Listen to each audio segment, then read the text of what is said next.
In my 30s, I received the gift of a question that changed the course of my life.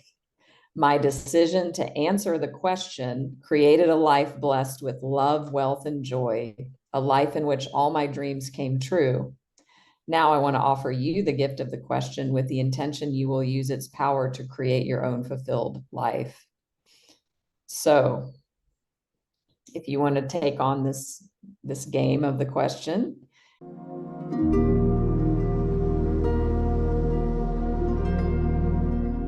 I'd like to welcome back to the show returning guest Natalie Speakman. Natalie, welcome back to Conscious Conversations. How is this day finding you? Great, thank you. Happy to be here. Thanks for asking me to come back.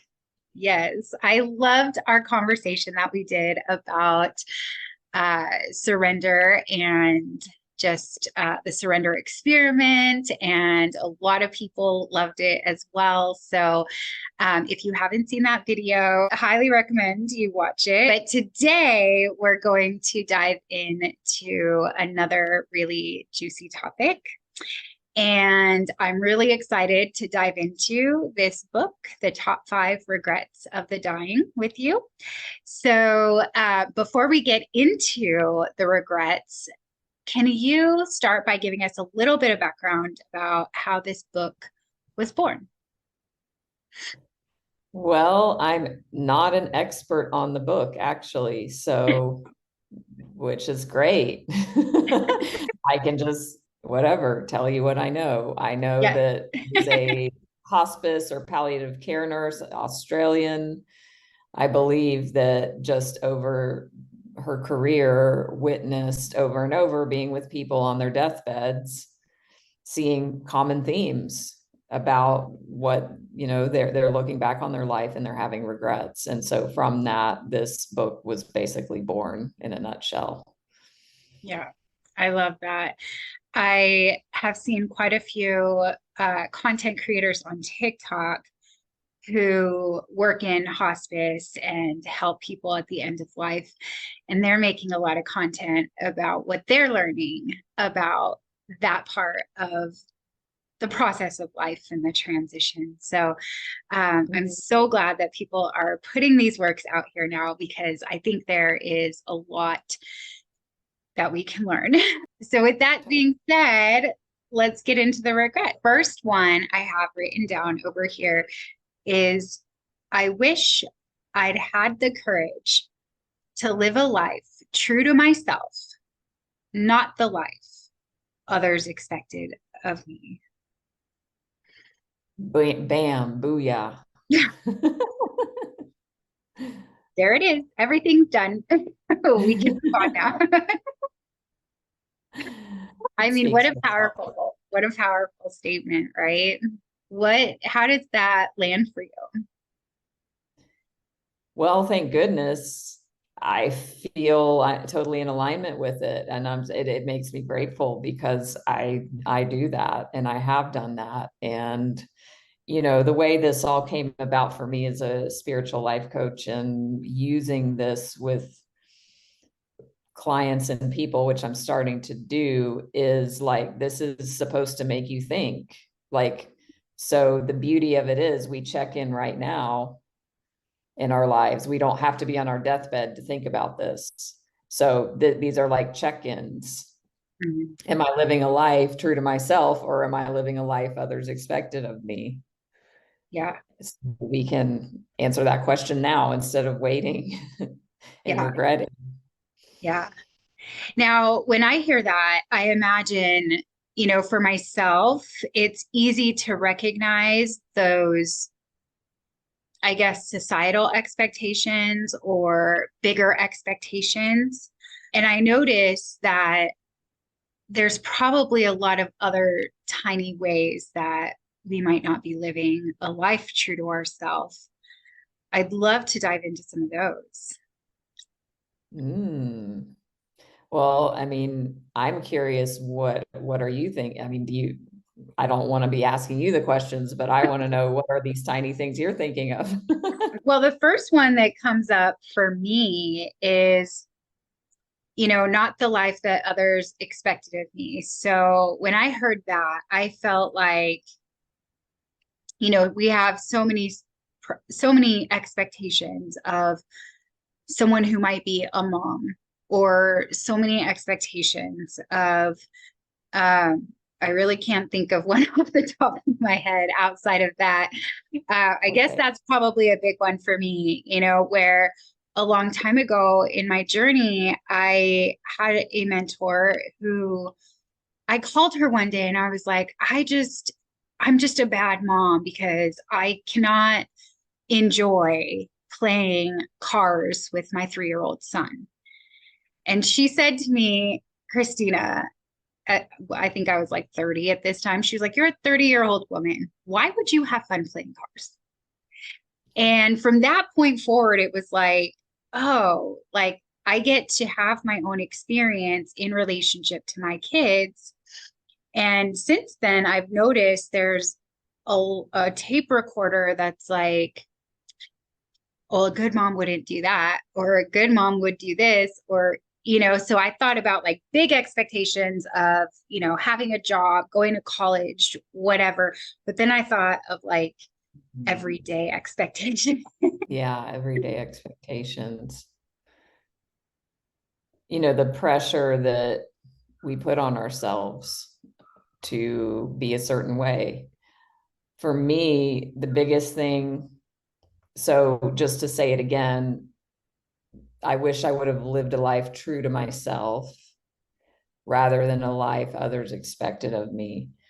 So for me, I left my husband um, over 10 years ago now. When I think about that regret, that's the number one thing that pops in my head immediately, where if I would have stayed in that situation, I would have been living a life others expected of me.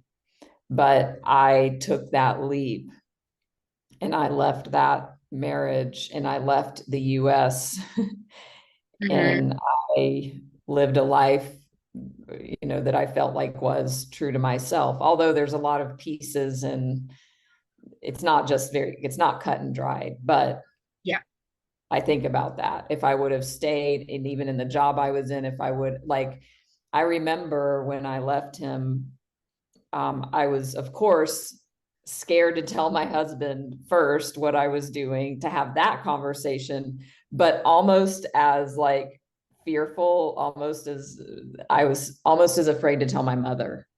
I was almost more afraid to tell my mother I was leaving my husband than tell my husband.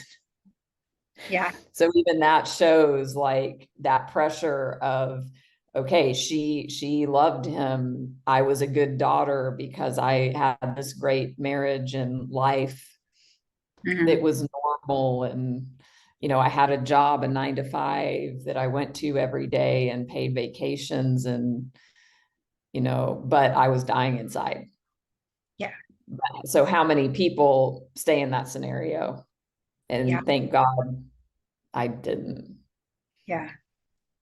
I'm very similar to you where, and I think that's, really similar for a lot of people where there's like this idea. For me, it was I graduate college, then I get married, then I have kids. And I did do that. Like I graduated in 2002, got married in 2003, got pregnant in 2004, had my kid in 2005, and I was divorced in 2006. Wow. Because it wasn't my life. It was what I thought was supposed to happen. Or I actually really can't remember. My mind really, I wasn't really mindful at the time. That would be more true. So, Well, and what it reminds me of is like that's society. That's like cultural and societal expectations yeah, that yeah. yeah, that's what you do. Hmm. You very quickly went through that and saw that wasn't the life true to yourself. Yeah. And it's interesting how you said that you were more afraid, that you might have been more afraid to tell your mom than your husband that you were leaving. And so I just got this picture of, there's this way that society says this is the way. And then we also have that, conditioning that we got from our parents or those who were close to us and raised us. And so when those are the same, it's even harder to be brave. But it's Huge. so worth it. Obviously, it made it in the book. That's the first one. Well, I have another powerful example too, back in 2002, myself actually. So I was, I mean, I was doing my best. I enrolled in a university program to learn court stenography. I did have an idea, like I don't want to get just a degree to get a degree because it doesn't guarantee a job and a career and income. So I did have that piece where I wasn't just going with a flow of expectation, but I Yeah. also was like, I still want to get this marketable skill. And I thought I would be good at it because I could type fast. And I enrolled in this school, I got a student loan, I moved away, like I invested and committed into doing this, and very quickly was like, this is hard, to be a course stenographer and learn that whole thing, the machine and stuff. And I wasn't immediately good at it, but I'm like, well, I have to do this, even though now, like, I don't want to do this, but I have to. Yeah. Then after about 6 months, I mean, divine intervention. I don't know how else to explain it. Out of the blue, out of nowhere, I I created this opportunity through my chiropractor. I went in because I was having lower back pain. He educated me on colon health and colon cleansing and said that could be the cause of your pain. And so I did some colon cleansing, and it changed my life immediately, like in a month. Like it was this miracle. And I went back to him and I Mm, said, oh my God, like, so I was doing enemas at home, like the big old timey bottle kind. And he's like, if that was great, you need to try colonics. right. And I did. And he said, I want to try and find a colon hydrotherapist to employ here. And I said, well, I would love to do it because this changed my life. And he's like, well, I would hire you. And from that, I decided to drop out of court reporting school, invest in this colonic equipment, Hmm. go into business at this chiropractor's office. Yeah. And again, that theme of, my mother, it was her again. Like, oh my God, I'm in this court reporting school. Like, I'm doing what's expected, but I Right. don't do it. And then this whole, I was my own, had my own business and helping people, helping cancer patients, helping people on a very deep level with this colonic therapy. Oh my God. If I would have stayed scared, I would have stayed in that. I would have let that opportunity pass by. Yeah. I I want to highlight what I am getting out of your example. I think it's an amazing example, by the way. Thank you so much for sharing that. And right as you started to tell that example, I had this kind of like flash of memory of my own experience, and I felt like I heard it in yours. And so I want to ask you, it sounded like your soul knew you were not interested in this court stenography anymore. And something sparked your interest. So, like, I'm sure it's possible that we can live lives that aren't true to ourselves, that others do expect of us. But would you say that we know, like, we can feel when it's not true to ourselves and that our soul is yearning for that Mm. thing that gives us that spark? Yeah, that's a beautiful question and thought. And I mean, I feel like it's like there's so many layers. We live in a multi-dimensional experience. We don't live in a 3D, here to there sort of a thing. So I feel like you're tapping into the cosmic, energies of the mystery of life. Like we can't explain it even with words, but yeah, I do. And even when I think about that, for me, I mean, this was over 20 years ago. I can't remember all the details, but looking back, it seems like I just was going about my life, and I was resigning myself to this because it would be a guaranteed good job with good income and Yeah. stable. Mhm. And, but then I was like, oh my God, I don't think I can do it. It's too hard. I don't really even like it. And then just randomly, I go to my Yeah. chiropractor and this opens up. So Yeah. yeah, It is something that I don't think we could ever understand. And I do tend to go into those, spaces. And, I just love that, randomly, like, and then I just keep having the questions like, is it really random? Like, is it random that there's so many people out there that are learning from their experience and then sharing it with others so that we can learn and talk about it and live the lives that we're wanting to, that's going to bring us fulfillment. So I just, yeah, all of this is so fun and so juicy. Is there anything else you want to say on that one before we move on? well, just to note that it's the number one, top one, so that it would hold the most weight in the list. Something's got to be one, number Mm, one. Yeah. yeah.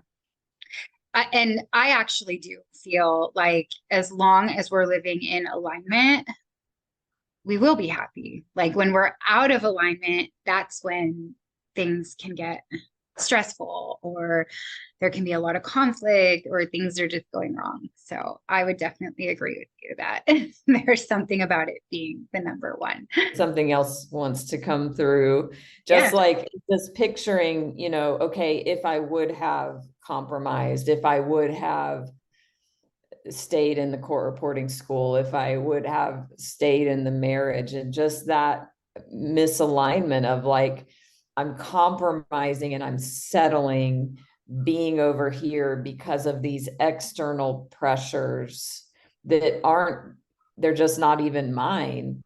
And I feel, and then I feel like then there's this other like energy of where the soul is calling us forth. And that's where that yearning comes in, and that contrast, and that that shit energy, if you will, of like this heart call to move out of that. And so many people just stay contracted and small, and whatever, it's not a judgment, but it's not optimal, and it's not what our soul actually wants. Yeah. I love that you let that come in, because I just felt like, I could have done the same thing. And where I was when I graduated high school, college, I had a great job with great benefits working for the city in Fremont, California. I was kind of in that trajectory because my dad had worked for the city, and I got married, and it's like it would have been such a settle for Mhm. me. And I like how it turned out for me, because I didn't think about it. It wasn't like, oh, I'm scared, but I'm going to make this decision anyways. I just did it. And looking back, I'm like, oh, that's because that wasn't the life. That was not the life that was meant for me. So yeah, I think that, our fear can get in the way because we're seeking some sort of, safety. Yeah. And somehow we've been taught that that's safe. And maybe it is, maybe it isn't. But what I've learned is safety is, an illusion. So, yeah. And I don't want to, I don't want to be on my deathbed. I'm sure, whatever, maybe I'll have no regrets, but I would hate to look back and be like, oh, I wish I would have taken that opportunity. I wish I would have, like, my soul does not want that. And I am grateful to myself, my soul, that I have not done that. I mean, sure, there's places, but overall, I'm very grateful. Yeah. Yeah. I love that. All right. So moving on to the second one, which I think is my favorite, is I wish I hadn't worked so hard.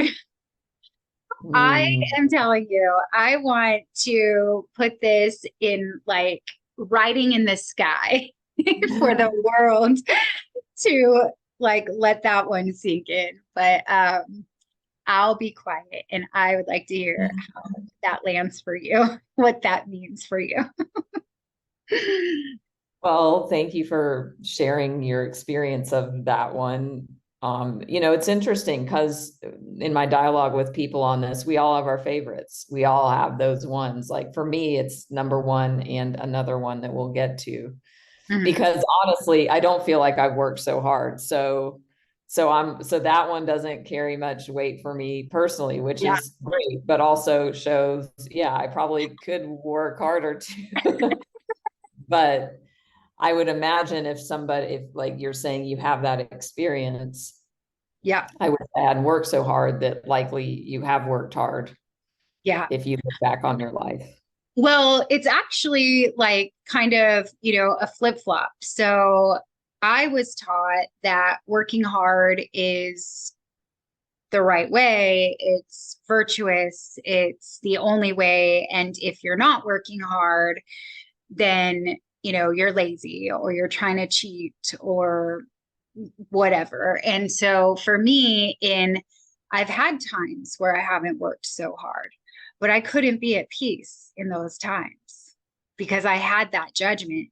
So there was a self judgment of you need to be doing more, you need to be working harder. And I couldn't relax into it. And then there were times where I worked really, really hard and was like, wow, like I could have done other things instead of that. And Mm. landed in the same place, right? The universe, it's like work smart, not hard, like the universe, if you believe in, law of attraction, manifestation, like things like that, Yeah. actually working hard is not the optimal way to bring about what you desire anyway. And Yeah. I think too, like if we're looking at globally, 7, 8 billion people on the planet, we're just two sharing our own experience. But I know, and like why you said it needs to be written across the sky because the majority of the world works too hard. So, Yeah. Well, and I love that too about work smarter, not harder.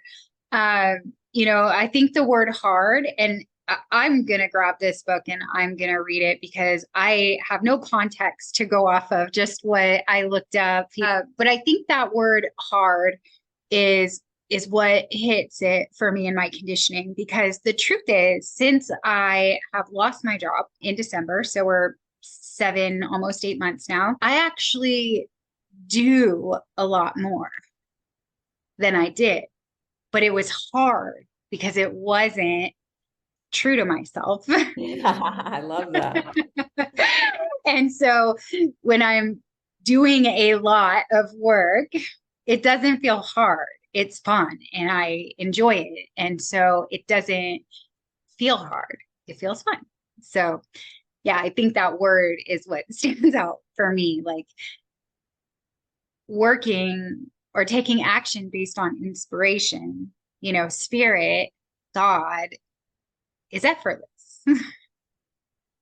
That's so perfect that you brought that in because that's a really important distinction.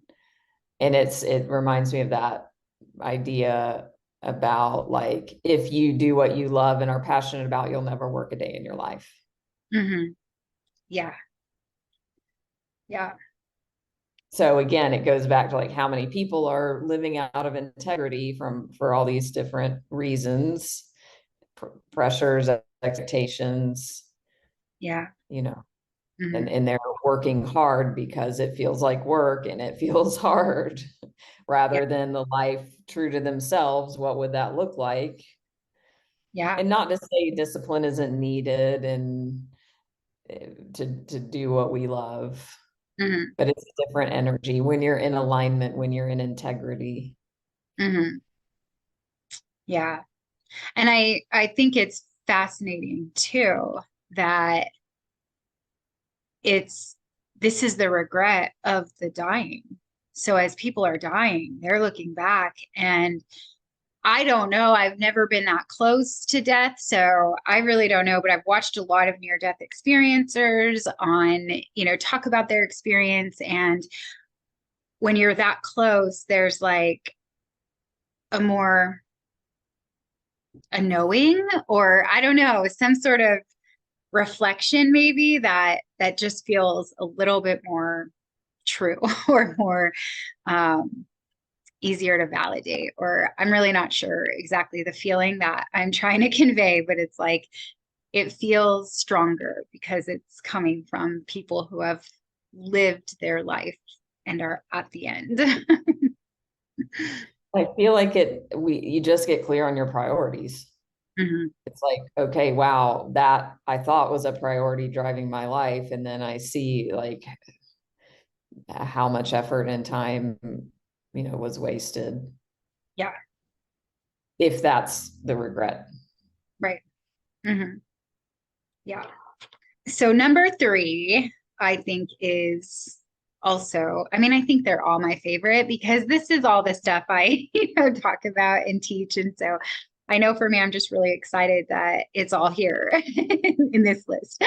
But number three is I wish I'd had the courage to express my feelings. Bam, another bam moment. Yeah, like, wow.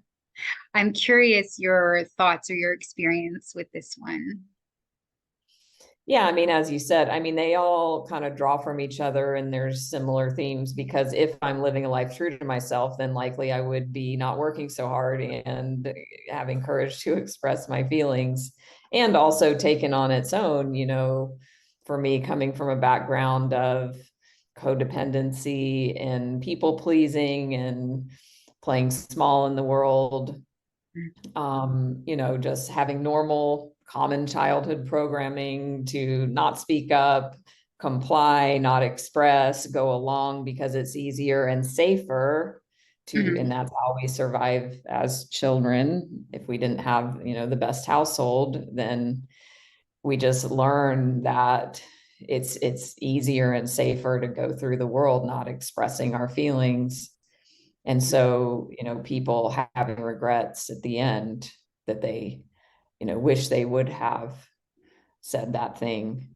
I Mhm. have one client who shared when we went through this regret, they reflected on somebody that they were in love with that they never shared and that if they were on their deathbed reflecting back, they wish they would have shared that.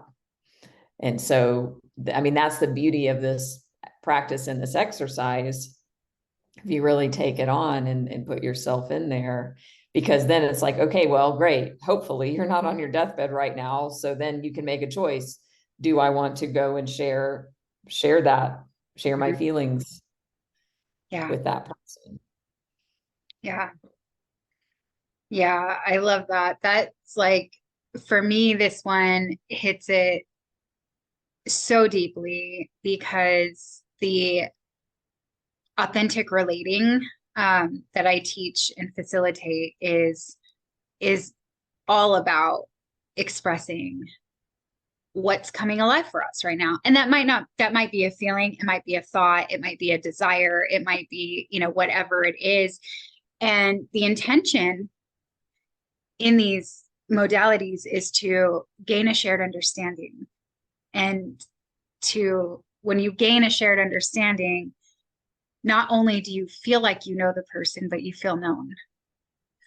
And so to be able to express our feelings and receive feelings, to me, this one means connection, more connection. If I can express my feelings in a transparent, vulnerable way, I can know you. I can be known and you can know me more, and vice versa. And that is where the connection is. So I interpret this one as, I mean, I wish I'd had the courage to express my feelings, but I also, in there, for me, there's a little because connection matters. Well, and what would it look like? Like, what if more people did authentically relate and communicate? How would that change the world? Yeah. I know there was this was like 2015. It was in the authentic relating community. This young man who was probably early 20s, like very early 20s, he had cancer and he passed away. And I remember that I just felt that for so long. And he was just such an amazing person, but there was so much I never got to share with him. And it was mostly my curiosities about him. And so it just reminds me of the quote, or I don't know if it's a quote, but just, live, like treat each other as if it's the last time we're going to see each other. Because it might Yeah, be. yeah. I mean, we don't know. Nothing's guaranteed. Mhm.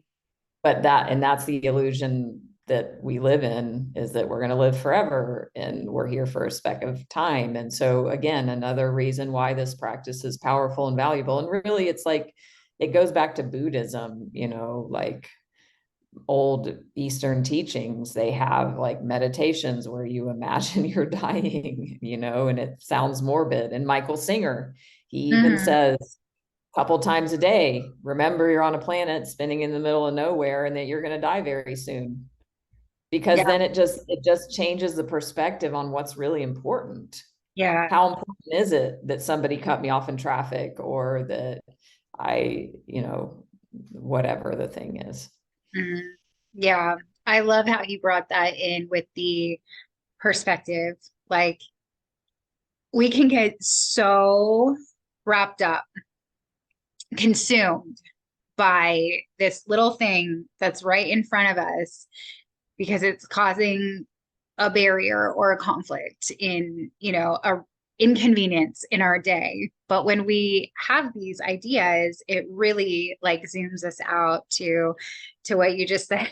I love that with Michael Singer. It's like we're just, here and this is the whole universe, right? Like what really matters. Mhm.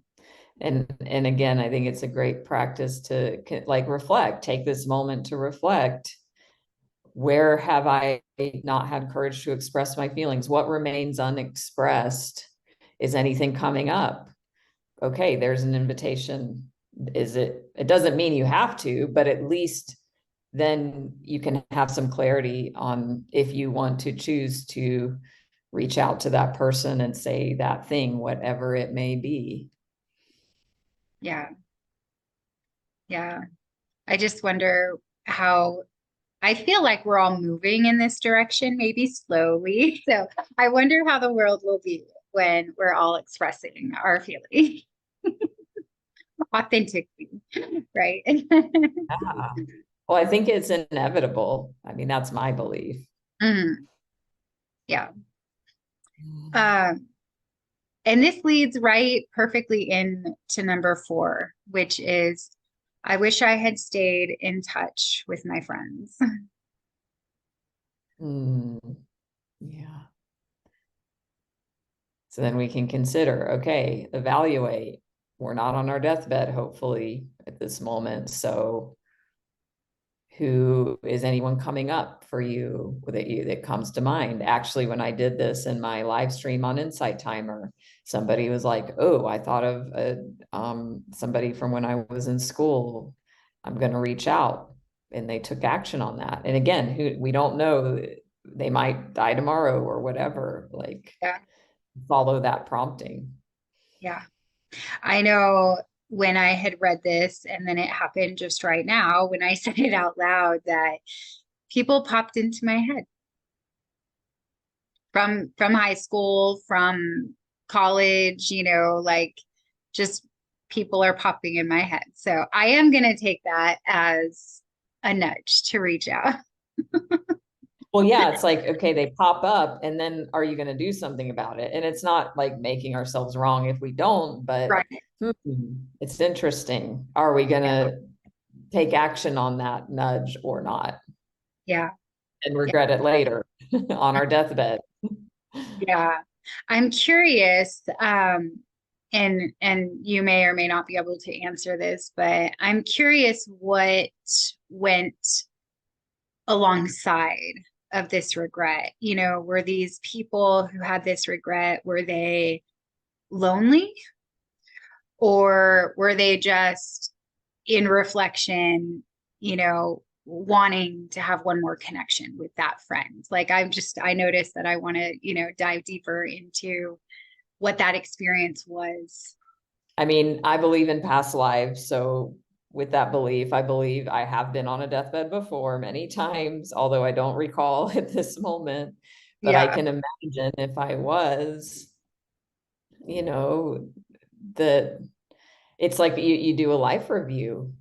Hmm. If you get a chance, if you die in a way that you have a deathbed, that you get Yeah. to have a pause Right. and get to have regrets, Yeah.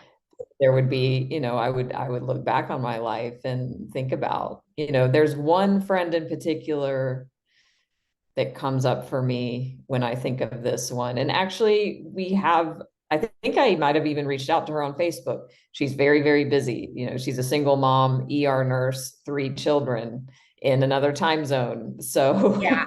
but tried to connect, but she's one that pops up. Yeah. I love though too how you just mentioned you reached out on Facebook. Like we have an advantage in this day of technology to actually do that. We can pretty much find anyone anywhere. So I just noticed as you were, you know, saying that about past lives and that you probably have been on a deathbed, I was just like, why not ask myself, if I died today or if I died tomorrow, what is the one thing that I would want to accomplish before that happened? And then just do it. I love Reach it. out, follow that dream, whatever. It And I, reminds me of Stephen Levine's book, One Year to Live. mhm, It's another similar premise. And then you create your goals yeah, because yeah. there's urgency. There is urgency. We live as though we're going to live forever, but Mhm. yeah, it's Yeah, not, nothing is guaranteed. no, we take our days, you know, for granted. I can only speak for myself. A lot of days I'm not, I mean, more so now, I do feel the sacredness of life, but it's not top of mind. It happens, but it's not top of mind. I mean, I'm the same, and I feel like that's the journey, that's the evolution. I feel like we're in a collective awakening of Yeah. human consciousness expanding and awakening, and this is it. Hmm. And it feels like it's got to be this huge thing, but actually no, it's these moments where we wake up from the illusion, and that's what meditation is. Hmm. Meditation is a practice of noticing distractions. Are we distracted by thoughts, moods, in our visual field, in our hearing?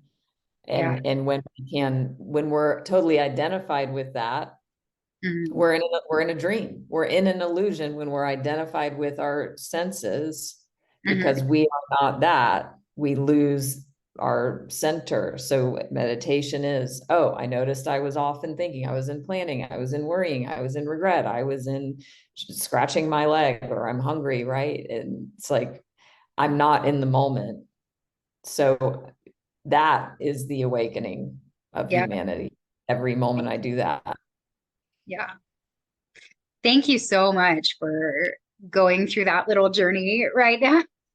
Like, I think it was a perfect way to explain that. And I actually this past weekend was my son's birthday.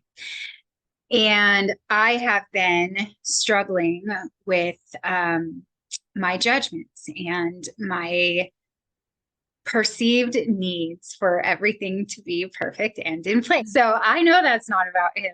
Uh, but it's hard for me sometimes. I get triggered. And this weekend, it was his birthday.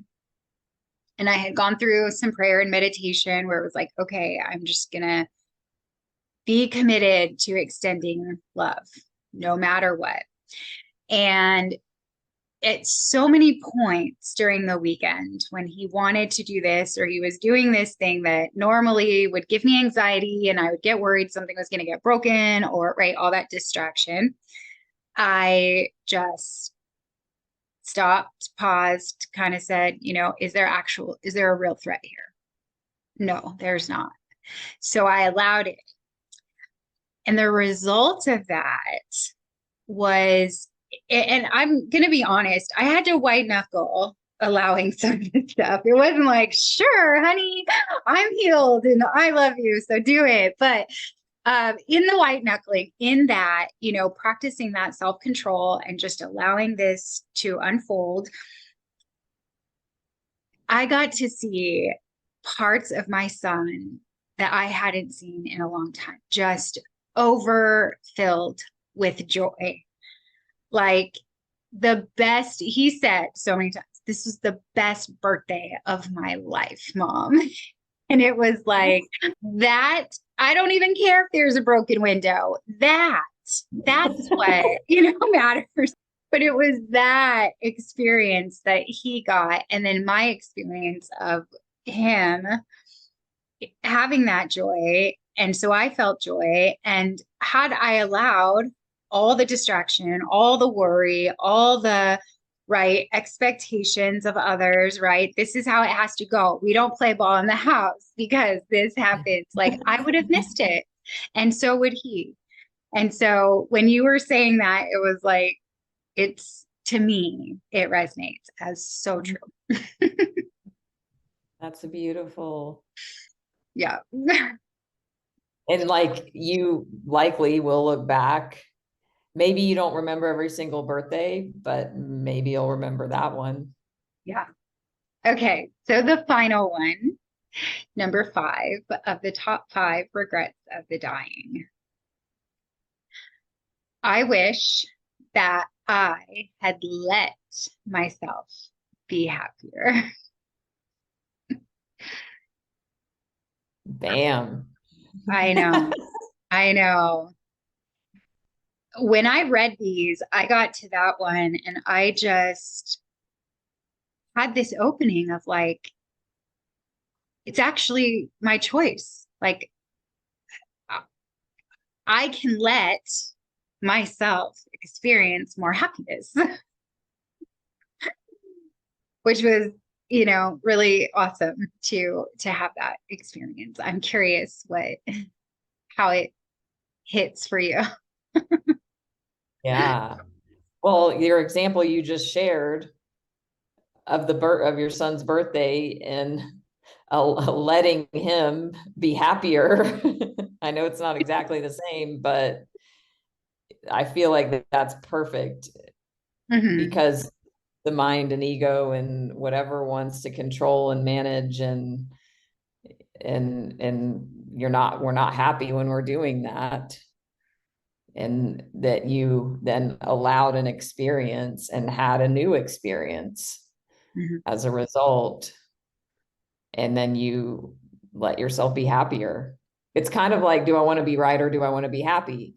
That part of you that wanted to control, well, I'm right because I'm the mom and you need to be safe and not play ball in the house. Yeah. Or do I want to be happy and allow my son to have an experience regardless of a possible broken window? I think it fits perfectly with this regret. Yeah.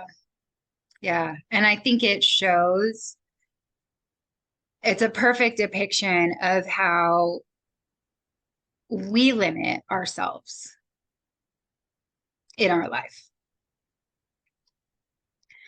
We set those limits. Yeah, that one for me resonates the most because I have a fucking amazing life.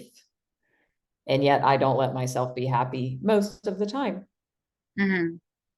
Yeah. Because I'm not evolved enough there yet. And that's okay. But I mean, I really don't have any problems. I really don't. I don't have any problems. Sure, I have desires and preferences and Right. attachments and fears, but I really don't. I mean, my life is going pretty fucking amazing, but Yeah. the mind is addicted to problems. So to be on my deathbed, if I were to reflect on that, I wish I would have let myself be happier. Hell fucking yes. And I know I'm cussing a lot because it's that important and it deserves that emphasis. Yeah, for sure. Completely. And I noticed that I have a lot happening in my mind right now about this one quote that I'm going to try to put into words that make sense. But I noticed that, it's when I look back on my life up to right now, there's there was always the grass is greener, or a knowing, or a looking ahead to, this is going to end, or something of that effect. And so it's like, if I could have just been present, if I can be present, I can be happier rather than worrying about what's going to come in the future and when I'm going to lose this sense of happiness, rather than just experience the happiness. Yes, that makes sense.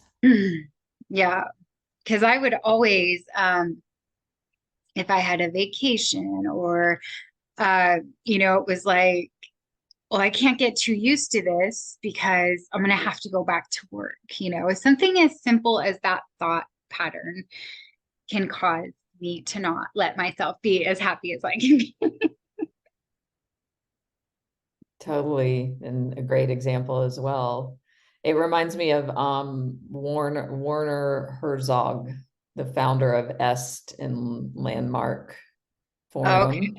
Mhm. He has a quote, or no, I think I'm getting his name wrong. Anyway, whatever, that dude. He has a quote about we can't make happiness the destination. We are creating a formula for lifelong misery if we have trying to be happy be the goal, Mhm. because there will always be something else. We'll think, oh, when I get that job, when I get that relationship, when I get that client, when I get that car, then I'll Mm. be happy. Yeah. We get there, and then it's a fleeting second, and then the mind is, oh, well, no, now I need this thing. So it's Yeah. a flawed paradigm. Yeah. Yeah. So you mentioned Landmark, and as you were, describing that, I had this vision that I learned in Landmark. In the end of the first forum, they held a carrot, and they were like, this is what we're always doing. We're just chasing the carrot. And it's not, they ran around the room with it. It was a great demonstration because it's true. Once we get to it, we can't actually fully embrace it, because now we're on to the next, and on to the next, and on to the next. And that's like, I don't know, this is just coming up as a download, I guess. It's like, that's the God-sized hole that we can't fill. Because we're not present and we're focusing on the future. So I wish I would have let myself be happier. We're like talking about how we have not let ourselves be happier, and explaining what that's looked like. Yeah. So then, coming from this spiritual mindset and view, then it would be okay. How do I let myself be happier now? Well, I get to do that every day and every moment to the best of my ability by staying present and mindful and noticing when the mind gets attached to Yeah. needing an outcome. And, one of my favorite things to meditate on is this question: what if there is no problem to solve? What if there is no problem? Oh my God, it just feels glorious, because the mind is addicted to having a problem to solve. And Yeah. so the happiness lies in, once the problem's solved, I'm happy, but it's totally flawed. Yeah. Yeah. Yeah, man, that concept is so relieving to me. In the Course in Miracles, there is an entire lesson, a lot of content in there about allowing our problems to be solved because they already are. Because the one problem, the only problem, is that we forgot who we are. Yeah. And so every problem drills down to that. And as you're in that solution phase, you will find that we just forgot who we are. So if we get present and remember, there's no problem to solve. That's a beautiful We place can to be bring in. And it reminds me too of like my concept of God is the present moment. God is, I can only access God now. Mhm. And when I forget who I am, then I'm in the illusion of identified with the dream of form, not But feeling God. yeah, I love that too. When you mentioned God, I heard, oh yeah, God just wants us to be happy, joyous, and free. Yeah. So we can let ourselves be happier because that's what God wants us. That's what I believe. God wants us to be happy, joyous, and free. So Natalie, I know that we have been chatting for quite a bit now. Um, Now, you had mentioned prior to pressing record that you were also incorporating something similar into your coaching, but what you're incorporating is the 5 wishes. Would you talk about the 5 wishes before we close? Yes, I'm going to pull up my phone so I can reference that.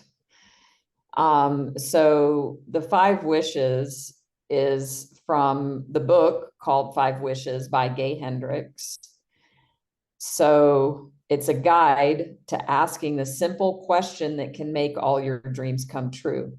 So it's similar in the same realm of the regrets, but it's just like this other angle that I find these two work beautifully together. So I'm just going to read this. It's short, but it's better than me explaining it. So this is from Gay Hendricks. The gift. In my 30s, I received the gift of a question that changed the course of my life. My decision to answer the question created a life blessed with love, wealth, and joy, a life in which all my dreams came true. Now I want to offer you the gift of the question with the intention you will use its power to create your own fulfilled life. So if you want to take on this game of the question, transport yourself in your imagination to the end of your life. Imagine you're on your deathbed and I am visiting you. And I ask you, was your life a complete success? So this is the question to ponder on the deathbed. Was my life a complete success? If your answer is no, ask yourself, what's the main reason? The main reason my life was not a total success was because I didn't blank. Mhm. So it's a very powerful kind of supplement or like package when we look at these two, because okay, we look at the regrets so that then we can take action on what we see now. This Mhm. is like same but different, looking at why was my life not a complete success. Mhm. What comes to mind? Okay, I wish I would have published a book. That's kind of one of mine right now, Mhm. one that comes up. Yeah. So then you turn that and you can write a list. Why was my life not a complete success? Because I didn't do these things.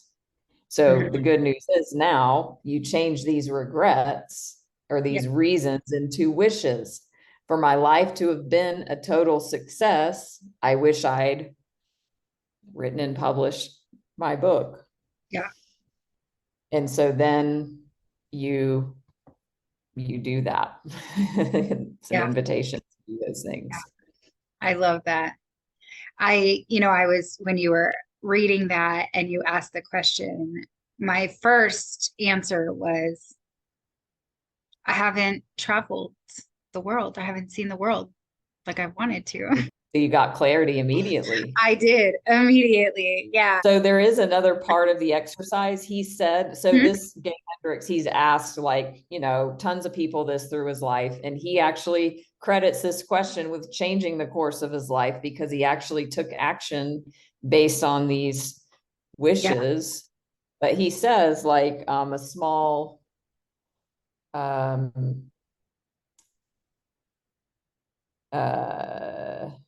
he said, it's also possible you might answer the question with a yes.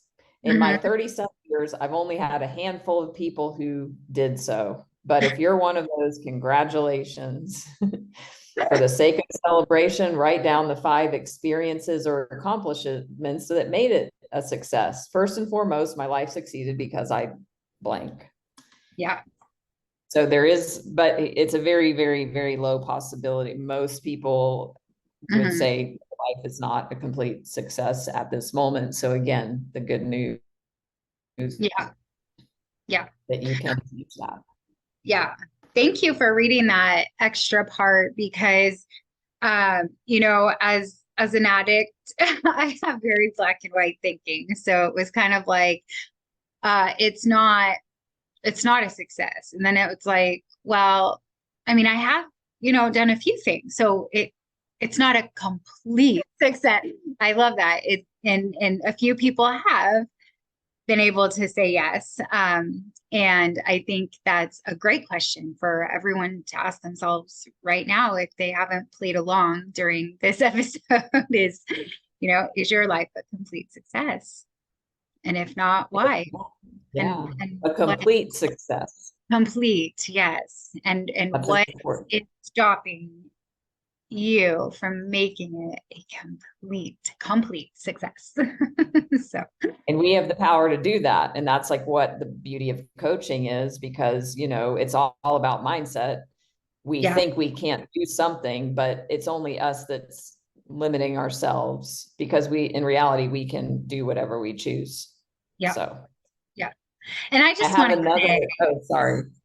I You go just want ahead. to say that hearing you say that, I just want to make a public announcement that Natalie was my coach. I've already said this in the other episode, but you live true to that. Like you would not settle for me settling. And you would love me if that was the course that I decided to take, but you always held that higher vibration for me. And because of that, I have done so many things that I never thought I could do or would do or that they would work out. So I just had to get that in when you said that. Oh, Yeah. woo, good for you. And it's a co-creation. And Yes. Yes. I love that too. you did that as well. Yes. But thank you. Yeah. Thank you. My life's purpose and pleasure to, be in that co-creation with you. Yes. Me too. So one thing that wants to come in before we finish is this idea that goes along with all of this, that my favorite life coach, Steve Hardison, who is in Arizona, near you,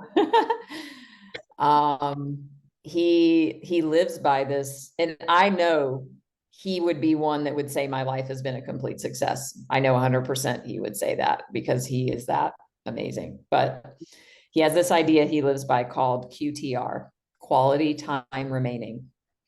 He has picked the day of his death or the year of his death to Mhm. be 88 years old, which I like that because it's infinity. I like it too. And so he's now in his 60s. So every day he looks at his calendar. He has a countdown Yeah. of the rest of his life Yeah. to 88 years old, whatever the day. And he's like, yeah, I've got 2,000 or 10,000 or whatever days left. Yeah. And so it's same, but different of everything we're talking about, because then when something comes up in the day, he's been married 50 years, Mhm. and him and his wife will say, like, is this a QTR problem? Like, what, again, it's like, how important is it? Yeah. That's a That's, really powerful concept. yeah. Yeah. What's his name? Steve Hardison, the ultimate Steve. coach. Okay. Cool. Quality time remaining is Yeah. what he talked about. Yeah. I love that. I think I might adopt that. And I like 88 too. I want to pick that one too. I'm going to piggyback on that. Maybe I'll change it if the closer I get. That would mean I have 41 years left, and I'm almost halfway through. I'm 47. So anyway, my math might not be right. I would be exactly halfway through at 44. And what's funny is that I've always had an intuition. Okay, this isn't like a desire. It was just an intuition that I would definitely live past 100. And I picked, like, in my mind, it was always 108 because I want that number. That's holy number. I know. It's on my license plate, which I personalize. Like Ooh. eights are, yeah, they're good. Lionsgate, by the way, Oh the eight, yes, today, right? Lionsgate. It's Today. still today there. Today is 8/8. Yes. When we're recording this, it's 8/8. Well, this has been so much fun, Natalie. Thank you again for joining and for doing what you do, for being you, and for sharing not only your heart, but your wisdom with the world. And if you haven't seen the other episode that we did with Natalie, she answers the signature questions, and all of her information is there, as well as will be in the description notes for this podcast as well. Great. Thank you for having me. Thank you for your stand in the world. And, we're all in this together. We're all evolving and rising with each conscious conversation. Yes, I do feel we are in this huge collective awakening, and it's just really fun to see it, to witness it, and to experience it for myself. So thank you so much again. It was such a pleasure, and I'm sure I'll have you back. Great. Thank you. I would like to personally thank you for tuning in to this episode. If you haven't already, please be sure to like this episode, subscribe to my channel, and turn on notifications so that you never miss a beat. And if you really resonated with this content, please share it with all of your friends so that collectively we can expand our consciousness. Have a very blessed week.